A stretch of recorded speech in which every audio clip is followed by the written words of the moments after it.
요한복음 10장 1절부터 10절까지의 말씀인데요. 제가 가진 성경책으로는 신약성경 163면에 있습니다. 요한복음 10장 1절부터 10절까지의 말씀에 저 한 절, 여러분 한 절 교독하신 후에 마지막 절은 우리 함께 합독하도록 하겠습니다. 제가 먼저 읽겠습니다. 내가 진실로 너희에게 이르노니 양의 우리의 문으로 들어가지 아니하고 다른 데로 넘어가는 자는 절도며 강도요. 문지기는 그를 위하여 문을 열고 양은 그의 음성을 듣나니 그가 자기 양의 이름을 각각 불러 인도하여 내느니라.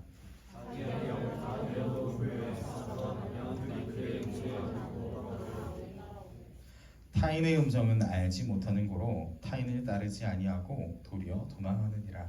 그래서 이유로 저에게 말씀하셨으나 저희는 그 하신 말씀이 무엇인지 알지 못하니라. 그러므로 예수께서 다시 이르시되 내가 진실로 너희에게 말하노니 나는 양의 문이라. 나보다 먼저 사면 다 절도요 강도니 양들이 지지 아니하느니라. 내가 문이니 누구든지 나로 말미암아 들어가면 구원을 얻고 또는 들어가며 나오며 꼴을 얻으리라. 도적이 오는 것은 도둑질하고 죽이고 멸망시키려는 것뿐이요 내가 온 것은 양으로 생명을 얻게 하고 더 풍성히 얻게 하려는 것이라. 아멘. 하나님은 여러분을 일으키십니다. 예수님은 여러분, 우리 모두를 정말 많이 사랑하십니다. 그렇게 우리를 사랑하셔서 약속하신 그 성령님을 보내신 그 성령님 따라 동행하시면서 주저앉은 많은 이들을 일으키고 또한 사랑하는 그런 하루를, 그런 삶을 살아내는 우리 유정부 소망교회 모든 청년들 되시기를 간절히 소망합니다. 오늘은 참 수고를 감당하시는 목자라는 제목으로 하나님의 말씀을 함께 나누려고 합니다. 오늘 이 말씀을 들을 때 이 시간 우리의 모든 어려움과 문제들로부터 늘 항상 동행하시면서 지키시고 우리를 이끄시는, 우리가 감히 상상할 수도 없는 그 푸르른 초장과 쉴만한 물가로, 그 넉넉한 물가로 이끄시는 그 주님을 꼭 만나고 돌아가는 저와 여러분들이 되기를 간절히 소망합니다. 여러분, 언젠가 내게는 너무 벅차고 나 혼자서는 뭔가 감당할 수 없는 그런 어려운 상황이나 마음이 괴로운 순간들을 마주해 보신 적이 있으실 겁니다. 작게는 현금을 잃어버렸다든지 지갑을 잃어버렸다든지 이런 잃어버린 사건부터 해서, 크게는 내가 정말 소중하게 여겼던 누군가가 크게 아프거나 그러다가 누군가를 떠나보내는 그런 크고 작은 순간들까지 나 혼자서는 감당하거나 받아들일 수 없는 그런 어려움들을 우리는 종종 경험하곤 합니다. 그것이 어제였을 수도 있고요, 누군가는 어쩜 조금 더 오래된 옛날이었을 수도 있습니다. 정말 그러면 안 되겠지만 그런 날이 오늘이 될 수도 있겠죠. 저는 우리 청년부 모든 사람들이 늘 행복하고 즐겁기를 정말 간절히 바라는 마음으로요, 때때로 응원하고 정말 기도하고, 제가 밥을 살 수 있으면 밥을 사고, 조언할 게 있으면 조언하고 상담하고, 제가 할 수 있는 모든 노력들을 최선을 다해서 하지만 아직까지 하나님의 통치와 주권이 완전하게 회복되지 않는 이 세상 가운데서 우리가 연약하고 이렇게 유한한 육신의 몸을 가지고 이 땅을 살아간다는 것은 사실 그런 행복들을 맨날 누리기가 어렵다는 것을 알게 합니다. 우린 하루도 빠짐없이 잠깐도 놓치지 않고 늘 행복하고 즐겁게 산다는 것이 퍽 어렵다는 것을 이미 알고 있습니다. 저도 사실 이 사실을 알고 싶진 않았지만 지난 월요일에 아무도 없는 집에서 괜히 혼자 진지해지는 일이 생겼었습니다. 저는 주로 이제 월요일에 퇴근하고 나서 밀린 집안일을 좀 하나씩 이렇게 해치곤 하거든요. 여느 때처럼 이제 퇴근하고 자전거를 집 앞에 대고 이제 비밀번호로 이렇게 문을 열고 들어갔는데 그냥 아무도 없는 불 꺼진 그 집안에 이제 불을 켜고 집에 들어와서 이제 옷을 벗고 가방을 정리하고 이러고 있는데 바닥에 이렇게 나뒹구는 먼지랑 머리카락이 조금씩 보이고, 저기 한켠에 너무 바빠서 제때 버리지 못한 쓰레기가 이렇게 쌓여있는 걸 봤어요. 그냥 청소하면 되는 상황인 거잖아요. 그냥 청소하면 끝날 상황인데 그 광경을 저 혼자 그냥 가만히 고요한 그 집안을 혼자서 바라보는데 그 광경이 저를 갑자기 공허함 한가운데 이렇게 확 밀어버리더라고요. 너무 이상한 경험이었습니다. 제가 보낸 그 하루가 저도 모르는 새에 너무 고단했던 걸까요? 어쩌면 그냥 뭘 바라봐도 항상 의미를 찾는 설교자로서의 직업병이 발동한 걸까요? 나름대로 열심히 하루를 보내고 집에 돌아왔는데, 집에 돌아와서 이제 내가 치워야 할 그 상황들을 바라보는데, 이게 마치 그 영화 속에 보면, 서부 영화 같은 거 보면 이렇게 마른 이렇게 동그란 건조 같은 게 막 이렇게 굴러다니잖아요. 그 건조가 제 안에 이렇게 막 굴러다니더라고요. 황량하더라고요. 그래서 저는 이렇게 생각했어요. 안 그래도 피곤하고 기운이 빠지니까 그래서 그런가 보다. 잠깐 누웠다가 일어나면 괜찮지 않을까. 그래서 잠깐 바닥에 들어 누웠다가 1분도 채 가만히 있지 못하고 냅다 일어나서 성경책을 폈습니다. 안 되겠더라고요. 오늘 우리가 함께 읽은 이 본문은요, 그런 중에 하나님이 허락하신 말씀이었습니다. 1절과 2절의 말씀이 딱 성경책을 폈는데 딱 들어왔어요. 제가 읽어드릴게요. 내가 진실로 진실로 너희에게 이르노니 양이 우리의 문으로 들어가지 아니하고 다른 데로 넘어가는 자는 절도며 강도요, 문으로 들어가는 이가 양의 목자라. 영상님 사진 하나만 보여주시겠어요? 네, 감사합니다. 지금 뒤에 나와 있는 이 사진은요, 이스라엘을 비롯한 당시의 고대 근동 그 시대에 양을 치는 목자들이 들이나 광야에서 이제 짐승으로부터 양을 보호하고 목초지를 따라서 이렇게 막 찾아서 오고 가는 길에 양들이 이렇게 모아서 밤을 보내야 할 때 양들을 가둬두는 우리입니다. 보이시나요? 돌로 이렇게 만들어져 있죠. 방금 읽은 양의 우리는 지금 이 사진처럼 생겼는데요, 말씀을 가만히 이렇게 읽으면서 살피다가 제 안에 있는 문제를 하나 발견하게 되었습니다. 그것은 바로 정해진 유일한 문이 아니라 다른 곳으로 넘어다니는, 말씀에 따르면 마치 도둑과 같고 강도 같은 제게서 평안을 앗아가려고 하는 여러 가지 상황과 문제들이 아직 내 안에서 해결되지 않아 있었다는 것을 발견한 것입니다. 예를 들면 이런 거예요. 저는 이제 시간이 어찌나 빠른지, 사역하면서 시간이 어떻게 가는지도 모르겠는데 곧 앞자리 숫자가 바뀌는 이런 문제부터 대학원은 어디로 가야 하는지, 이러다가 내가 정말 결혼을 할 수 있을지, 그런 현실적인 문제가 막 떠오르는 와중에도 이 문제에 집중할 수 없도록 분주한 제 사역과 스스로 달갑지 않은 그런 아쉬운 모습들, 내가 너무 사랑하는 사람들한테 내어줄 게 없어 보이는 제 모습들, 청년들 한 사람 한 사람이 떠오르면서 이렇게 막 생각이 정말 휘몰아치는데, 이런 경험을 전 이따금씩 했다고 생각했는데 이 정도는 처음이었어요. 사실 늘 하던 집안일이잖아요. 그냥 월요일이라서 조금 피곤한 거 같아 보였거든요. 그냥 그런가 보다 하면서 또 애써 넘기려고 했는데 그게 잘 안 됐어요, 이번에. 여러분, 사람들은 매일 반복되는 일상을 습관적으로 살아간다고 말하더라고요. 근데 어쩌면 요즘엔 살아간다라는 표현보다 견뎌낸다, 버텨낸다라고 말하는 것이 조금 더 정확한 표현일지도 모르겠습니다. 늘 그랬듯이 하루와 또 하루를 살아내고 그렇게 버티고 견디다 보면 나도 모르는 새에, 내가 인식하지 못한 새에 숨이 내 턱 끝까지 차 있다라는 것을, 그것을 알지만 턱 끝에 차오른 그 숨을 느낄 여유조차 없기에, 그런 여유조차 주어지지 않기에, 그러다가 정말 별거 아닌 사소한 사건이나 광경 앞에 그것이 우리를 걸고 넘어진 돌풀이가 되어서 그 앞에서 넘어질 때가 있다는 겁니다. 아무래도 제가 겪은 지난 월요일이 그랬던 것 같습니다. 그냥 청소가 필요한 광경이 제게는 저를 넘어뜨리기에 충분했었나 봅니다. 지금 저는 이렇게 말을 하지만 사실 주어진 상황이 가진 팩트만 나열하면 되게 간단하지 않아요? 그냥 청소기 돌리면 끝나는 거잖아요. 쓰레기 버리면 끝나는 거란 말이에요. 마치 그냥 게을러서 몰라 하기 싫어 이런 것 같아 보일 수도 있겠지만 저한테는 그저 청소만 한다고 끝날 문제가 아니라는 걸 깨달았습니다. 그게 피부로 느껴졌어요.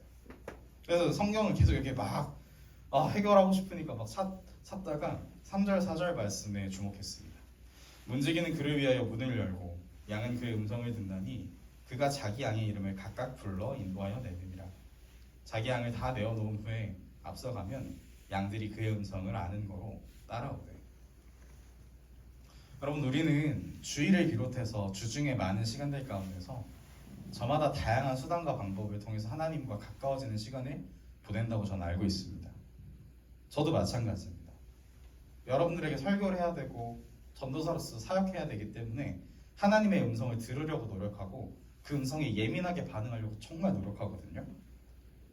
그런데 그러던 중에 좀 넘어졌다고 해서 사실 우리가 해온 노력들이, 그 노력의 걸음들이 잘못된 건 아니잖아요. 그렇게 잘못했다고 평가하거나 말할 수는 없는 거잖아요. 왜냐하면 하나님께서는 저와 여러분들이 그냥 그렇게 걸어가는 것만으로 기뻐하시고 귀하게 여기시고 즐거워하시니까, 늘 주목하시면서 붙드시니까, 무엇보다 우리 이 사실을 알고 있으니까 괜찮은 거잖아요. 나름 안심이 되기도 합니다. 그런데 5절과 6절의 말씀을 보면 타인의 음성은 알지 못하는 거로 타인을 따르지 아니하고 도리어 도망하느니라. 예수께서 이 비유로 저희에게 말씀하셨으나 저희는 그 하신 말씀이 무엇인지 알지 못하니라. 이어 이 말씀을 보는데 상황이 이런 거예요. 제자들에게 지금 예수님께서 비유를 통해서 이렇게 말씀을 하셨어요. 야, 이건 이런 거야. 그런데 제자들이 알아듣지 못했답니다. 제자들의 모습과 그 알아듣지 못한 제자들의 모습과 양들도 타인의 목소리를 듣고서는 그 목자인 줄 아닌 줄 알고 따라가지 않는다, 되리로 도망한다는 그 말씀이 이렇게 부딪히면서 저를 괴롭혔습니다. 이런 생각이 들더라고요. 내가, 전도사인 내가, 예수님을 꽤나 오래 믿어온 모태신앙인 내가, 진짜 나의 목자 되시는 예수 그리스도께서 목자로 계시는 그 우리 안에 들어있는 양이 맞나? 나는 정말로 예수님을 나의 목자로 고백하고 그분의 우리 안에 거하고 있나? 나는 예수 그리스도의 음성을 알고 그 음성을 제대로 알아듣고 구분하고 있나? 마치 예수님을 내 눈앞에 바로 뒀지만 그 음성을 통하여 가르침을 직접 전해받은 제자들이었지만 알아듣지 못한 것처럼 저를 다시 한번 이렇게 돌아보게 되었습니다. 돌아보니까, 털어보니까 나오는 먼지가 꽤 많더라고요. 괴로웠습니다. 어떡하지? 어떻게 하면 내가 회복될 수 있고, 어떻게 하면 나의 영혼이 다시 열정을 품을 수 있고, 어떻게 하면 내가 다시 예전처럼 괜찮아질 수 있지, 이러면서 앞선 상황 플러스 더 많은 질문들이 빠르게 저한테 쏟아부렇게 닥치는데 참 괴롭고 분주한 마음 가운데 7절의 말씀을 통해서 예수님께서 저의 입을 여셨습니다. 7절의 말씀을 여러분만 읽어주시면 감사하겠습니다. 시작. 그러므로 예수께서 다시 이르시되 내가 진실로 진실로 너에게 말하노니 나는 양의 문이라. 아멘. 예수님께서 제자들을 향해 하신 말씀, 이 말씀을 통하여서 저한테 그렇게 막 혼자서 이렇게 남겨져서 막 괴로워하고 있는 저한테 이런 말씀, 이런 마음을 주시는 거예요. 수아나, 나는 네가 있는 그 우리의 문이다. 나는 너를 위한 양의 문이다. 이 말씀에 가만히 머물러서 이렇게 한 10분, 20분 가만히 읽는데 위로가 찾아왔습니다. 영성이 지금 사진 하나만 다시 보여주시겠어요? 다음 사진이요. 여기 보면 아까 우리가 살펴봤던 이 돌로 만든 우리, 이 우리 입구 보이시죠? 양쪽에 이렇게 있고. 근데 이 앞에 앉아있는 이 사람은 누굴까요? 정답. 진자매님 앞으로 나오십시오. 선물이 있습니다. 네, 축하드립니다. 여러분 집중하고 대답을 잘하시면 언제 어디서 뭐가 나올지 모릅니다. 네, 목자예요. 감사합니다. 이 목자가 바로 양의 문인 거죠. 이해되십니까? 예수님 당시의 목자들은요, 마을을 떠나서 이제 목자로서 일을 할 때 짧으면 하루에서 이틀 정도를 보냈고, 길면 일주일 이상을 광야를 오고 가면서 이제 양들을 먹일 초장과 물가를 찾아다녔습니다. 그렇게 이끌었는데, 이렇게 양들을 우리에 거두어 드리고 목자 스스로 그 입구에 앉아서 스스로 문이 되어가지고 양들의 출입을 조절하고 밤낮 이렇게 뭐 위험한 순간들로부터 양들을 지켜내는 것. 이것이 예수님께서 말씀하신 양의 문입니다. 제가 왜 위로를 얻었는지 조금씩 이해가 되실까요? 이사야 53장 6절의 말씀을 보면 이렇게 기록되어 있습니다. 우린 다 양 같아서 그릇 행하여 각기 제 길로 갔거늘 여호와께서는 우리 무리의 죄악을 그에게 담당시키셨도다 라고. 받고 기록한 이 이사야서의 말씀처럼 여러분 사실 우린 이미 잘 알고 있겠지만 주님 보시기에 우리는 양이나 다름이 없습니다. 기억하실런지 모르겠지만 제가 지난 설교에서 한번 말씀드린 적이 있죠. 양들은 눈이 어둡다고, 고집이 무지막지하게 세다고, 잘 넘어지기도 하는데 이들은 자신이 가진 그 무거운 털의 무게 때문에 한번 넘어지잖아요. 혼자서 못 일어난대요. 목자가 이렇게 세워줘야 돼요. 이렇게 세워주지 않는다면 그대로 있다가 장기가 그 무게에 눌려서 조직이 괴사하고 다 죽는답니다. 이렇게 제가 지금 설명한 걸 듣고 보니 우리를 양으로 비유하신 이 말씀이 이해가 좀 되시죠? 눈은 어두운데 어두운 와중에 고집불통에다가 자기 자신의 무게조차 스스로 이겨내지 못하는 이 모습은 마치 누가 좀 닮아 있는 것 같습니다. 그런데 정말 놀라운 것은 이런 양과 같은 저와 여러분을 우리로 하여금 생명을 얻게 하시고 풍성하게 해주시기를 원하는 그런 한 분이 우리에게 오셨다고 성경은 말하고 있습니다. 우리 9절과 10절의 말씀을 함께 읽겠습니다. 시작. 내가 문이니 누구든지 나로 말미암아 들어가면 구원을 얻고 또는 들어가며 나오며 꼴을 얻으리라. 도적이 오는 것은 도적질하고 죽이고 멸망시키려는 것뿐이요 내가 온 것은 양으로 생명을 얻게 하고 더 풍성히 얻게 하려는 것이라. 아멘. 여러분, 도적 같은 이 세상에서 우리는 저마다의 만족과 행복을 이유로 때로는 여기 있는 우리라도 누군가를 좀 헐뜯을 때가 있는 것 같아요. 때로는요, 내 이익이 너무 중요하다 보니까 누군가에게 상처를 내고 그러다가 그 사람의 마음을 죽이고 순간을 죽이기도 하는 것 같습니다. 그렇게 안 그래도 험난한 이 세상 가운데서 내가 내 힘으로 뭔가를 좀 이루어 보려고 하고요, 내가 다시 일어서 보려고 하고 내가 다시 좀 괜찮아져 보려고 하는 이런 삶을 우리는 삶의 순간순간 가운데서 뜨문뜨문 이렇게 반복하면서 지내는 것 같습니다. 그런데 여러분, 우리가 예수님을 거치지 않고 지나가는 모든 삶의 순간들은요, 결국엔 우리를 피폐하게 만들곤 합니다. 여러분, 주님 보시기에 우리는 양이나 다름이 없습니다. 앞을 선명히 바라볼 능력도요, 사실 우리한테는 없습니다. 우리 삶이 가진 이 무게를요, 스스로 감당할 능력이나 힘은 없습니다. 우리가 우리 스스로 해결하고 일어설 수 있는 순간이 많지 않다라는 것을, 그래서 때로는 누군가를 상하게 하고 누군가를 괴롭히고 누군가의 순간을 죽여가면서 우린 이 자리에 서 있다는 것을 우린 인정해야 합니다. 우리가 아직 여전히 죄 가운데 머물면서 저마다의 길을 걷는 그때에 그 여정 가운데 넘어져서 쓰러지고 다쳐 그렇게 너무 괴로워하고 있는 그때에 그 여정 속에서 우리를 감싸서 지키시고 우리의 삶의 순간순간 오늘 오고 가는 그 모든 출입을 지키시는 그 주님께서 우리의 삶의 그 자락자락에 찾아오고 계시다는 것을 저는 발견하게 되었습니다. 정확히는 그분이 늘 나의 삶에 동행하시면서 나를 위한 수고를 친히 감당하고 계시다는 사실을 그 성경을 읽으면서 깨달았습니다. 여러분, 그렇게 우리를 위해서 쉬지도 않으시고 멈추지도 않으시고 큰 사랑과 은혜로 함께 하시는 그 주님을 만나면요, 내 앞에 놓여있는 정말 커 보이는 그 문제가요, 제가 말씀드린 그 사실인 것처럼 그냥 청소 한번 쓱 해주면 끝나는, 그렇게 해결되는 상황임을 제대로 볼 수 있게 하십니다. 그 일들을 아무렇지 않게 감당할 수 있는 능력을 저와 여러분들에게 주십니다. 이제 말씀을 맺으려고 합니다.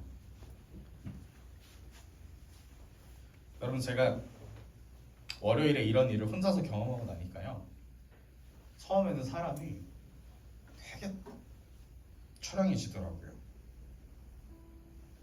막 그런 생각이 드는 거예요. 내가 힘들었는데 힘든지도 모르고 살 정도로 힘든 걸 그냥 애써 이겨내면서 적당히 위로해 가면서 살아야 될 정도로 내 마음이랑 상황이 분주했던 건가? 이러면서 내가 나를 살필 수 없는 이 상황과 환경이 밉기도 하면서 되게 처량해지더라고요. 그런데 그게 사실은 아니었습니다. 사실 내게 주어진 상황과 그 상황을 바라보며 몸과 마음이 지쳤다는 이유만으로 나를 지켜줄 만한 지켜줄 법해 보이는 다른 우리 속에 제가 아무렇지 않게 그냥 들어가서 살고 있는 거더라고요. 사랑하는 여러분, 저는 하나님의 사랑과 은혜가 우리 삶에 정말 가득히 넘쳐 흐르길 바랍니다. 그 증거 되시는 구주 예수 그리스도께서 양의 문으로 지킨 그 우리 안에서 우리가 늘 거하면서 참 평안과 행복을 누리길 바랍니다. 그렇게 여러분들이 좀 안전하게 살아가기를 간절히 바랍니다. 우린 우리의 모습을 알잖아요. 앞도 제대로 못 보고요. 그런 와중에 고집불통이라서 메리트라고는 없는 그런 우리에게 그런 우리를 지키시려고 참 목자가 되어주신 예수 그리스도의 그 품 안에 있어야지만 우리가 생명을 얻을 수 있고, 생명 얻는 데서 그치지 않고 나아가 우리의 삶이 정말 풍성해질 수 있음을, 그런 삶을 누리면서 그런 삶으로 많은 이들을 이끌 수 있음을 우리는 고백해야 합니다. 저는 오늘 이 자리 우리 의정부 소망교회 청년부 예배를 드리는 모든 사람들이 자나깨나 우리의 삶에 비가 오나 눈이 오나 굳건히 우리의 출입을 지키시는 그 진짜 목자 되시는 그 주님을 만났으면 좋겠습니다. 그 주님의 음성을 들었으면 좋겠습니다. 그저 듣는 데서 그치지 않고 그 음성을 이제 분별할 수 있었으면 좋겠습니다. 혹시 아직 내게 그 음성이 들리지 않거나 들을 수 없는 단계라면, 그런 수준에 있다면 그런 주님의 수고와 사랑에 감사하는 마음으로 주님 알기를, 주님의 그 음성 듣기를 더욱 사모하는 삶을 날마다 살아내시기를 간절히 축원합니다. 여러분, 우리 주님께서는 부르짖음을 들으시는 하나님이십니다. 그 포효를 들으시고 응답하시는 하나님께서 때로는 앞을 제대로 보지 못하는 그때에 우리가 삶의 여러 가지 상황과 문제들의 무게를 이기지 못하고 넘어져 있는 그때에 저와 여러분들을 인도하시고 이끄시면서 넘어진 그 자리에서 일으켜 늘 함께 하시면서 마치 우리가 본 그 돌로 지은 든든한 우리처럼 우리의 삶의 여정들을 지켜주실 거라고 전 확신합니다. 우리 시간 잠깐 기도하였으면 좋겠는데, 주님, 기도할 수 없는 그 상황 속에서 지금 별것 아닌 문제 앞에 넘어진 너무 민망하고 어쩔 수 없는 그 상황 속에서 지금 그럴지라도 나와 함께하여 주시는 주님을 바라보게 하여 주시옵소서. 주님, 나의 출입을 지키신다고 하시는 나의 양의 문이 되어 주신다는 그 주님을 꼭 붙잡고 다시 한번 일어설 수 있게 해달라고, 주님 손에 붙들려 일어설 수 있게 해달라고 우리 함께 기도하며 나아가겠습니다.